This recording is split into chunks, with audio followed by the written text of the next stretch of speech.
Welcome to the Cheating Secrets channel. We hope you enjoy today's story. I've always been fascinated by the large glass panels that separate airplanes from passenger terminals at airports. I couldn't imagine how they manufactured such large pieces of glass or how they transported and installed them. Today, outside, nothing was moving. Nothing except snowflakes. They descended like little parachutes, swaying from side to side, big, heavy, wet flakes of white coldness. They started falling about 2 hours ago. It was shortly before I was supposed to fly out on a 3-day business trip. The last message over the internal communication system indicated that the delay would last at least another 2 hours. The snowplows managed to clear it, but it was too heavy for the planes to take off. Castleberry Airport wasn't that big, but its location was convenient for use as a hub for flights from various airlines. I called home several times to let my wife, Marcia, know about the delay, but no one answered. I figured she had gone out to clear the driveway. She thought it was better to clear light snow 3 or 4 times than once with a thick layer. Usually, I was the one shoveling, so I was partly glad she could enjoy it while I wasn't there. Marcia and I had been happily married for 22 years. We had 2 sons who were in college, so when I had to go on trips, she would stay home alone. Occasionally, she would join us if it was an interesting place, but usually, she preferred to stay home. The best part of the trips was the sex on return home when I got back. It always seemed worth the separation. After a while, watching the snow had a slightly hypnotic effect on me. Stretching my legs seemed like a good idea, so I wandered into the VIP lounge. I recognized one fellow traveler sitting at a table with 3 other stranded souls. He noticed me as I entered and waved. "Eddie, come sit and join the Broken Hearts Club," he said. I remembered his name was Duncan, but I hadn't met the others before. "I suppose you're all Hank Williams fans?" "Sorry, Eddie. You missed the mark with that assumption." "Hi, I'm Archie." The biggest guy at the table extended his hand in greeting. The rest of the group quickly followed suit. The truth is, we're all victims of cheating wives. When we realized that, we formed this club. It all happened, of course, within the last hour. The explanation was met with a chorus of groans and cynical laughter around the table. The youngest guy in the group, who introduced himself as Bryce, waved the waitress over and ordered another round of drinks. By that point, they were about 3 rounds ahead of me, so I was the only one who was completely sober. At best, I was a lousy drunk. As the newest member, I was expected to foot the bill for the last round. "Sorry, guys. I'd love to sit and chat about your marital woes, but I can't join your club because I'm happily married." Cedric, the oldest member of the group, found this amusing. After a sarcastic but friendly laugh, he surveyed those seated at the table. "I think our new member denies it." It turned out that this light-hearted teasing was the beginning of my induction into the informal, impromptu group, but I didn't mind. After about 10 minutes of casual chatter, Bryce looked at me. "So, Eddie, tell us, what's your loving wife up to while we chat? And what's your secret to making her happy?" "Well, since it's still snowing, I suppose she's shoveling the driveway." "Why do you think she's doing that?" "Well, she's not answering either the home phone or her cell. She must be outside." "Did she usually expect you to call her at this time?" No. "Usually, I wait until I'm settled in, maybe tomorrow morning." A low groan spread across the table after I said that. They all expressed disbelief at my statement. "What? What the hell are you trying to say?" Cedric decided to speak up. "Let me clarify. You're leaving home, going on a trip, out of town for a week, and your wife, out of the blue, is unreachable on either the home or cell phone. Does this often happen? Typically? What do you mean? Think about it. How often does your wife end up in a situation where you can't reach her on either phone?" "Never. That's why I think she's shoveling the driveway." I was rewarded with another round of groans. I pulled out my cell and dialed our home phone and Marcia's cell. Neither answered. Eventually, I had to contend with 4 smirks from 4 cynical drunks. Screw it. I needed another drink. I tried to come up with a way to get the guys off my back for a while. "How did you, vagabonds, manage to get so bitter about all this?" "Many couples break up. Nowadays, it doesn't matter much." "Well, we all split up because our wives had affairs." None of them were what you'd call typical divorces. They were all the result of infidelity on the wife's part. And how did you all find out about these affairs? Archie seemed to volunteer to go first. One day, I was just about to head to work when I overheard the end of a conversation my wife was having. All I caught were the words hot tub and wine. In the weeks leading up to that, it had become a habit for my wife, Joan, to delete phone calls from her cell right after she finished. I noticed she was doing it, but up until that moment, I hadn't thought much about it. For some reason, everything seemed off. Given her recent behavior and snippets from the phone call, I became curious. I waited for her to leave the room, then picked up her phone. She had 8 speed dial numbers. They were all family or friends, except the last one. I couldn't understand why my wife would pre-program the number of a nail salon into her mobile phone. I wrote down the number, and when at work I had a feeling that one of the guys had heard this story before, but I couldn't wait to hear the rest. It wasn't difficult for my secretary to find out who actually owned the phone number for the nail salon. Todd Mitchell, a local real estate agent and family friend. I made a few phone calls and found out that there are only 2 motels in town with hot tubs, and only one room was booked for the day. I called my wife and asked if she wanted to meet for lunch. She said she couldn't because she needed to meet her friend Janet. Since that was utter nonsense, I figured she was planning to meet Todd during her lunch break. I saved his number in my cell and headed to the Rainbow Motel. Duncan ordered another round of drinks, but I switched to Coke. Archie continued his tale of his wife's escapades.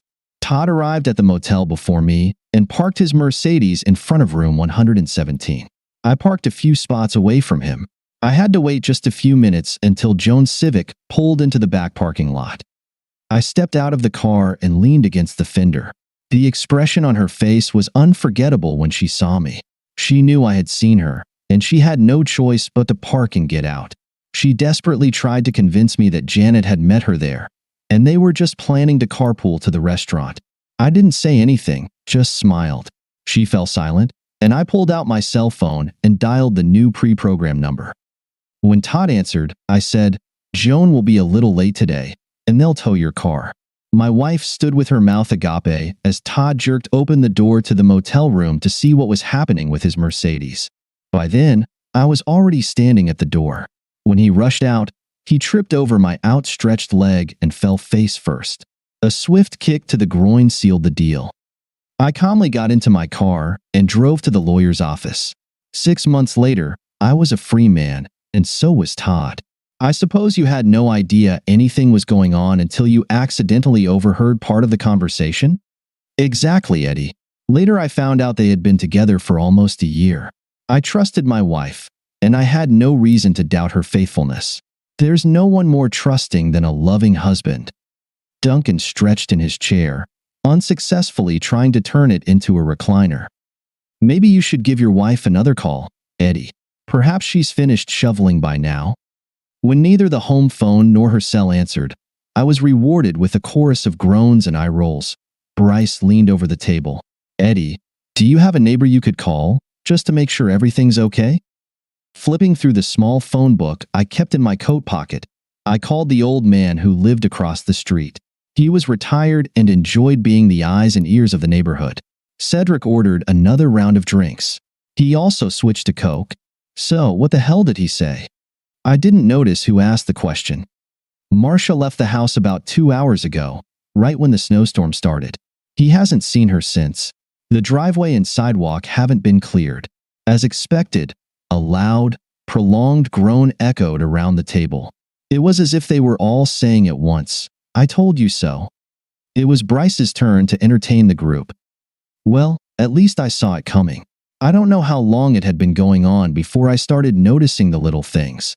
Sandy and I had 3 kids in high school, and I was traveling much more than I should have. The only good thing was that she kept the affair secret from the kids and never brought the guy to the house. At least, I don't think she ever did. Eventually, I staged a trip out of town to check everything out. It was pretty straightforward. He picked her up at the mall, and they drove to a motel about 20 minutes from our house. I watched from the sidelines as they took the elevator to the 3rd floor. I'm a pretty calm guy, but I'll resort to violence if I feel it's necessary. I went home from the motel and grabbed a cooler with soda, a crossword puzzle, a baseball bat, and a lawn chair. I wasn't in a hurry to go back to the motel. Duncan ordered a large plate of nachos at the bar. Bryce continued his story. The porter gave me a strange look when I entered, but didn't say anything. I positioned myself right by the elevator door on the 3rd floor and waited. I made sure to relieve myself before leaving home, so I wouldn't have to leave my post. My reward came about 2 hours later. Sandy came out of the room with her friend and immediately spotted me sitting there. I recognized the guy as our neighbor from the next street over. He was married and had 2 kids. She darted back into the room, and I could tell she pulled him along by the way he moved. That wasn't quite how it happened, was it? No, but nothing really eventful occurred. For the next 15 minutes, he peeked out from behind the door a few times. He decided to stand up to me, but when he stepped out of the room, I stood up with a baseball bat in hand, and he quickly retreated. Finally, the motel manager took the elevator up. We argued for a few minutes. He asked me to leave, but I refused. Eventually, he threatened to call the police, and I told him it was a good idea. 20 minutes later, the police arrived. I told them I feared for her life, and that the assailant was holding her against her will. It was a ridiculous story, but it brought the cops into the room to talk to Sandy and her guy. 10 minutes later, the officers came out of the room. Their demeanor had softened a bit. In a hushed voice, one officer told me that my wife was afraid to come out of the room because of what she had done. She asked them if they could take her to her sister's house, but she wanted me to leave before she came out. I left and headed straight to my lawyer's office.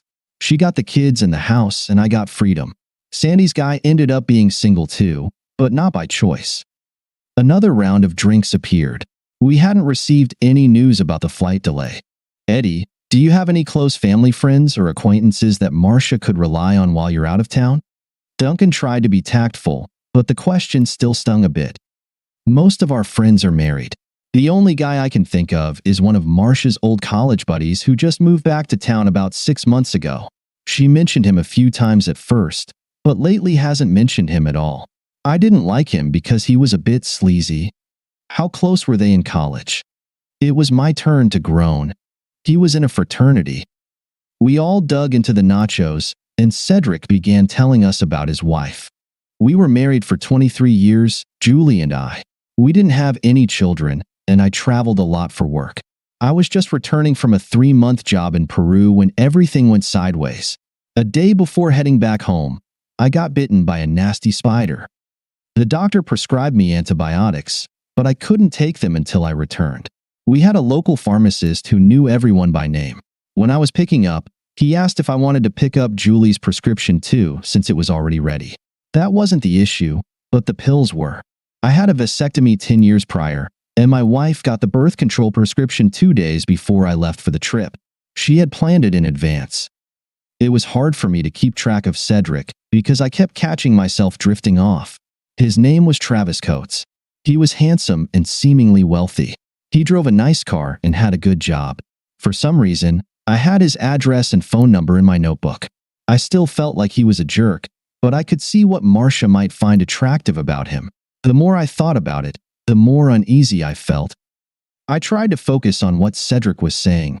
I didn't tell Julie about the birth control pills. When I had the chance, I checked the cell phone bills for the past few months and reviewed the calls. 20 minutes after my plane took off 3 months ago, she called Langford Landscaping. It was the guy who used to mow our lawn. Terry Langford moved here from Kentucky with his wife and 3 kids. He started a lawn mowing company and gave it a trendy name. Over the past 3 months, Julie called him almost 30 times. There were no other suspicious calls on the list. The next morning, I called Terry. He wasn't home, but his wife was more than willing to talk to me. It seems Julie was paying Terry $50 each time he came to the house and serviced her. His wife didn't like it, but she said they needed the money to feed the kids. It wasn't her idea, but I still felt I needed some closure. I told his wife I'd be back the next day. By the time I got there the next morning, they were gone. I don't know if I was disappointed because I didn't get a chance to talk to him, or glad he was gone.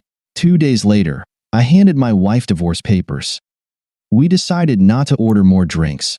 Well, Eddie, what have you decided to do? I know it sounds silly, but it doesn't seem like we'll be going anywhere for a while. With the snow piling up on the plains, how do you guys feel about a road trip? In this weather? You're out of your mind. Archie seemed less than thrilled. How far do you live from here, and what do you drive? Cedric was somewhat interested. I have a four-wheel drive Explorer, and I live less than an hour's drive from here, even in this weather. 5 minutes later, we were ready to go. Even Archie didn't mind. Bryce left his mobile phone number with the ticket agent so they could contact us. I parked the Ford in the Marriott customer parking lot at the terminal. Duncan entered Travis's address into the navigator, and we hit the road.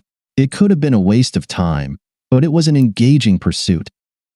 Duncan, you still have something to tell us, and we're definitely a captive audience. Why don't you start? All this happened about 3 years ago.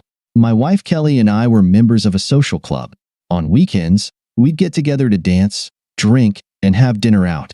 The guys usually played poker in the basement, while the women did their usual thing. This particular evening started off badly when I noticed Clayton Mankey had shown up. Kelly and Clayton had been close friends in high school 25 years ago. In fact, they were a steady couple for at least 2 years. Clayton finished college and left, but I always had a feeling that Kelly still thought about him. They danced a few times, and I could tell they were trying not to be too obvious about it. I noticed that while they were talking, Kelly kept glancing in my direction. I always positioned myself so it looked like I wasn't watching them. Once, I saw her say something and then glance at her watch. I thought that was interesting. Are we going to hear all this before we get to Eddie, Duncan? Patience, my good friends. I did a little chatting and found out that Clayton was staying in the penthouse at the Madison Inn Hotel. It seems he's done very well in the advertising business and wasn't shy about bragging about it. Trying not to be too obvious, I also found out that he was driving a white Lexus. It was getting close to 9 o'clock, when poker usually started. Kelly could always count on me to play, at least until midnight. I casually mentioned to my wife that I'd be heading downstairs soon, hoping she wouldn't object. Of course, she didn't object. A few minutes later, I noticed her looking across the room at Clayton. She raised her hand and showed 5 fingers, then 4. He smiled and nodded. It wasn't difficult to slip out the back door, get into my car, and drive to the Madison. I parked in an inconspicuous spot and went inside. It was easy to watch the parking lot, and 10 minutes later, a white Lexus pulled up. While Clayton escorted my wife into the lobby, I took the elevator to the 3rd floor. I patiently waited until he started heading back down to the lobby. The expression on my wife's face when the door opened was priceless. I looked at Clayton and said, "I'll head home early. When you're done with her, give her a ride home." As I stepped out of the elevator, I could no longer contain my anger. A quick punch with my right hand broke Clayton's nose. He landed flat on the floor. 10 minutes later, I was home, and 10 minutes after that, a taxi dropped off Kelly. She came in, looked at me, and ran to the bedroom. Later that night, I went to the emergency room, where they set my broken arm. I never thought hitting a guy in the face could injure my hand so badly. For months later, I got divorced. Wow, he finished right on time. Great story, Duncan. So, how close are we to the meeting point? Take a left in about 1.5 miles, Eddie. As we got closer, the group became more interested. The snow was still falling, but a bit slower now. None of the streets had been cleared yet. It was actually quite beautiful, but I wasn't in the mood to appreciate it. Guys, see that blue Focus on the left? Yeah, is that it? I parked a few meters away from the Focus and got out. With a quick swipe of my hand, I cleared the snow from the driver's door and opened it. She had left her purse on the passenger seat of the car. Her cell phone was inside, with 3 missed calls, all from me. By that time, all the guys had gotten out of the SUV. What are you gonna do, Eddie? Want to go inside? The 5 of us could really spook this guy. That's a good idea, Archie, but I think I'll keep it low-key. Maybe one of you guys could drive the SUV back to the parking lot? Duncan chimed in. No problem. We can just follow the GPS back if we get lost. Around that time, Bryce's cell phone rang. The flight was supposed to be ready in an hour. We had just enough time to head back. Cedric and Archie cleared all the snow off the van, and in no time, we were on our way to the airport. I parked the Focus next to the Explorer in the free lot. I wouldn't be here for just 5 days. By that time, Marcia would have figured out what happened. If she reported the van to the police, they would have easily found it. I'm sure she would have tried her hardest to come up with some explanation, but it would have been in vain. Tomorrow, I'll contact my lawyer. 6 months later, I'll become a member of the Club of Betrayed Hearts. The chances of all 5 guys getting together again were pretty slim, but we had an interesting evening. It took me over a year to destroy Travis. I used all the services that friends had provided me over the years. He built his career on brilliant talks, but he didn't have the skills and knowledge to back it up. I would have happily continued my revenge, but he disappeared overnight. The house was sold, and in the end, I had to give half of the proceeds to Marcia. She didn't get any alimony or pension money. Somehow, all our friends and relatives managed to find out the reason for the breakup. Marcia wasn't happy. Thank you for being with us and listening until the end. If you found it interesting, please subscribe, give us a like, and leave your comments. And we'll see you on the Cheating Secrets channel.